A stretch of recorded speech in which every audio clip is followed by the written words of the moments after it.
Hello everyone, I am making this video specially उनके लिए जो अभी नीट देना मतलब जो अभी नीट की तैयारी करना स्टार्ट करने वाले हैं या जिन्हें आगे चलकर नीट की तैयारी करनी है, जिन्हें कोई भी आइडिया नहीं है कि how to start my NEET preparation. So this video is basically for all of them. अगर तुम उसमें से कोई भी एक क्राइटेरिया वाले हो तो इस वीडियो को एंड तक पूरा देखना। ये मैंने अपने खुद के एक्सपीरियंस जितने भी हुए हैं और जो भी मुझे लगता है एडवाइस देनी चाहिए for all the beginners, this video is the perfect video. So I think my name is Sobia Fatima, MBBS second professional student from Nalanda medical college Patna. So let's begin. Starting में सबसे पहले तो मैं ये बता दूं कि नीट की तैयारी करना इजी नहीं है। तो अपने दिमाग में ये नहीं सोचना कि तुरंत से मैं तो कुछ बुक्स पढ़ूंगी और हो जाएगा। तो स्टार्टिंग से ये माइंडसेट लेके चलना होगा कि देखो भैया, मेहनत तो करनी है, मेहनत करने पर ही फल मिलता है। तो ये चीज़ तो अपने दिमाग में बैठा के रखना है कि पढ़ना बहुत है, समझ समझ के पढ़ना है। चाहे कितना भी प्रॉब्लम आए, कुछ भी आए, अगर नहीं हो पाया एक बार में, कुछ भी ऐसी सिचुएशन आए, तो अगर तुमको करना है MBBS तो फर्स्ट एंड फॉरमोस्ट थिंग कि तुमको तो गिव अप करना ही नहीं है। जब तक तुमको लगता है तुम्हारा जितना एक्सटेंशन मतलब जितना तुम पढ़ सकते हो, जितना तुम दूर जा सकते हो अपनी मंजिल को पाने के लिए, उतना एड़ी चोटी का तो जोर लगाना ही लगाना है। You have to work hard at each step of yours from the beginning. You don't have to wait for a particular time to come when you will regret. जब तुम्हें रिग्रेट होगा तब तुम पढ़ना शुरू करोगे, उसका वेट नहीं करना है। You have to start from the beginning. अब कैसे स्टार्ट करना है आई विल टेल यू। जब तैयारी करो तो सबसे पहला चीज़ क्या होता है, पेरेंट्स चाहते हैं कि तुम्हारा एक अच्छे से कोचिंग में एडमिशन हो जाए, या आजकल तो कोरोना की वजह से कोचिंग में भी एडमिशन नहीं हो पा रहा, तो पेरेंट्स मतलब they want you to join any offline coaching और ऑनलाइन क्लासेस समथिंग। एंड वो चाहते हैं कि वो अपने तरफ से 100% दें और फिर वो चाहते हैं कि तुम मन लगा के पढ़ो। तो उनका एक्सपेक्टेशंस भी हाई रहता है क्योंकि वो अपना पूरा 100% कर चुके हैं। अब बचा तुम पर। You have to think about them before misleading your self. Okay, तो स्टार्टिंग से कंसंट्रेटेड रहना है। 11th में हो, if you are in 11th and you have started your preparation, अगर 10th में हो तभी ये वीडियो को में एडवाइस ले सकते हो फॉर 11th। तो 11th में हो तो अगर तुम कोचिंग ज्वाइन किए हो, जैसे कि मैंने किया था, तो मैंने जब कोचिंग ज्वाइन किया था तो मैंने शायद स्टार्टिंग के कुछ दिन सीरियसली लिया था जब तक मेरा स्कूल नहीं खुला था एंड मैं अपेयरिंग कर रही थी। तो स्कूल खुलने के बाद से मैं बहुत ज़्यादा मिसलीड हो गई। स्कूल की तरफ भी ध्यान, पढ़ाई में कम ध्यान, थोड़ा सा स्कूल का पढ़ना, थोड़ा सा कोचिंग का पढ़ना, and everything was so chaosed and confused. I was so confused. मेरे को समझ में नहीं आ रहा था कैसे करना।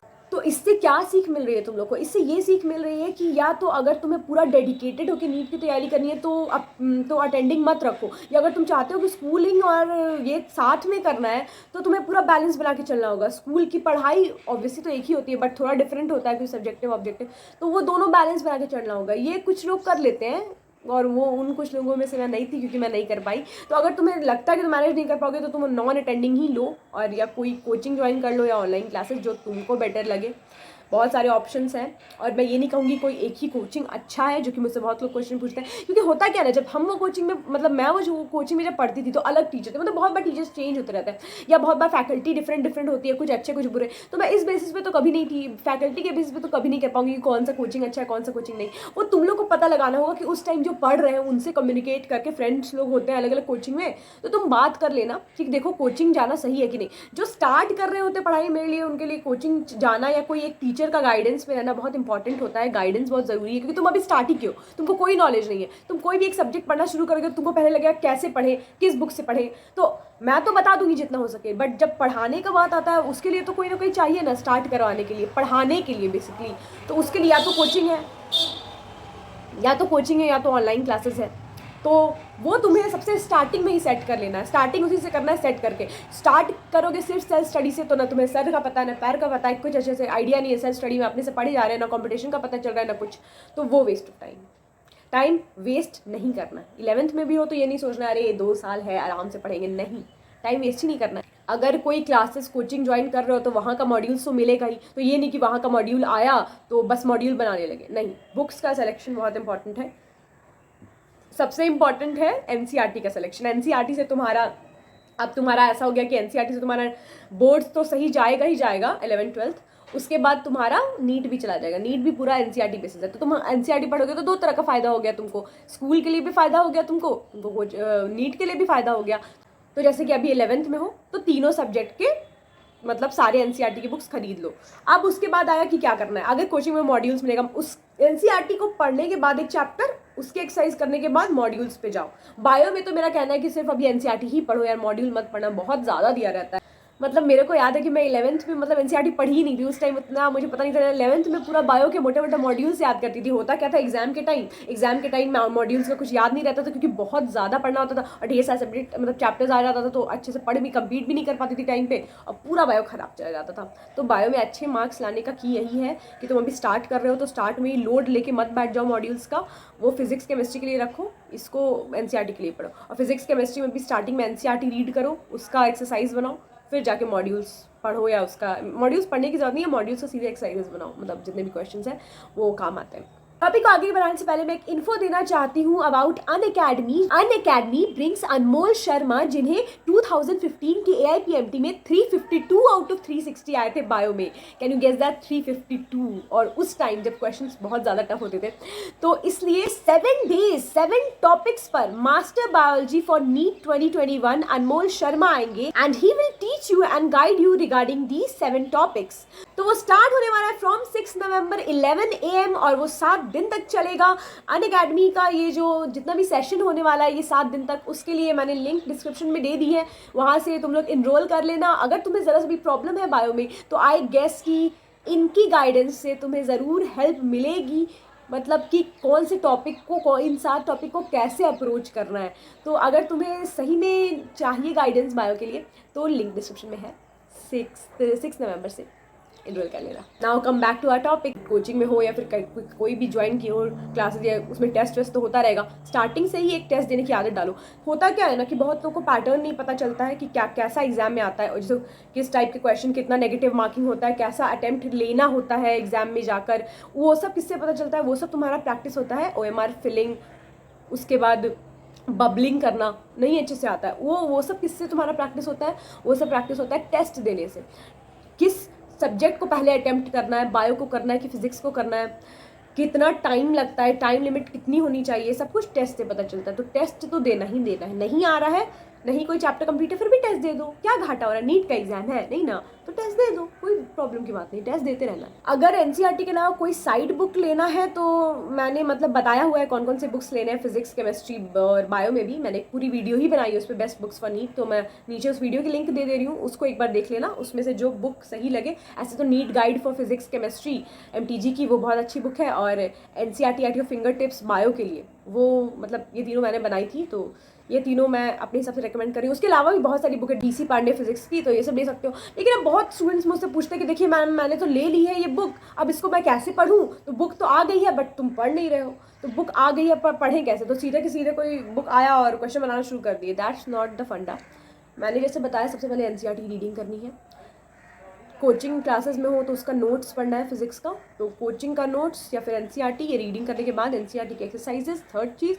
फोर्थ में आया क्वेश्चन सॉल्विंग, जितना भी ये सब होगा चैप्टर वाइज चलते रहना है। अभी 11th में हो तो कोई 11th का स्टार्ट कर रहे हो चैप्टर, तो ऐसा नहीं कि बायो का एक चैप्टर पढ़ लिए, बायो का कुछ 3-4 चैप्टर पढ़ लिए, फिर केमिस्ट्री का कुछ चैप्टर पढ़ लिए, फिर फिजिक्स का कुछ चैप्टर पढ़ लिए, या फिर बायो को एकदम ही छोड़ दिए, सिर्फ फिजिक्स केमिस्ट्री में नहीं। एक दिन तीनों सब्जेक्ट को टाइम दो। जैसे कि एक दिन तुम पूरा एक जैसे हाफ चैप्टर पढ़े फिजिक्स का, तो थोड़ा केमिस्ट्री पढ़ लिए, थोड़ा बायो पढ़ लिए। जैसे तुम अपना टाइम लिमिट रखो कि जैसे इतनी 3 दिन में ये तीनों सब्जेक्ट के इतने एक चैप्टर या कुछ समथिंग कंप्लीट होंगे। कोई भी पहला चैप्टर कंप्लीट हो तो वो कंप्लीट करने के बाद उसके क्वेश्चन सॉल्व करो। कभी भी एक पूरा सेट ऑफ क्वेश्चन सॉल्व किए बिना तुम दूसरे चैप्टर पर मत जाओ, कोई भी सब्जेक्ट के।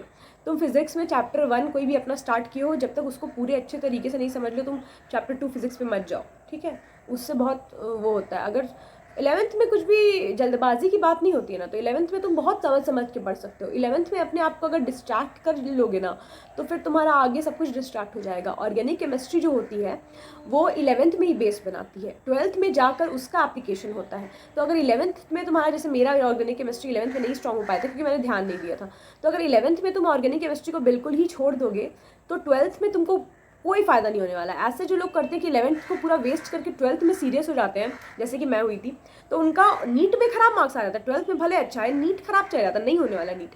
क्यों? क्योंकि जब भी तुम पढ़ाई स्टार्ट कर रहे हो तो जितना तुम्हारे लिए 12th इंपॉर्टेंट है उससे तुम्हारे लिए डबल 11th इंपॉर्टेंट है। तो दोनों बराबर ही एक तरह से, तो दोनों अच्छे से होना चाहिए। मैं एक और वीडियो आगे चल के बनाऊंगी उनके लिए जो अभी 12th में जिनका 11th नहीं अच्छे से हो पाया था, जिन्हें टाइम लग रहा है उसे कोप अप करने में, तो फिर भी उनके लिए अभी बहुत प्रॉब्लम होगी। उन्हें मैं जो शेड्यूल भी बताऊंगी वो बहुत हेक्टिक होगा, क्योंकि उन्हें 12th में 11th का पूरा पढ़ना है, क्योंकि 11th उन्होंने अच्छे से पढ़ा ही नहीं।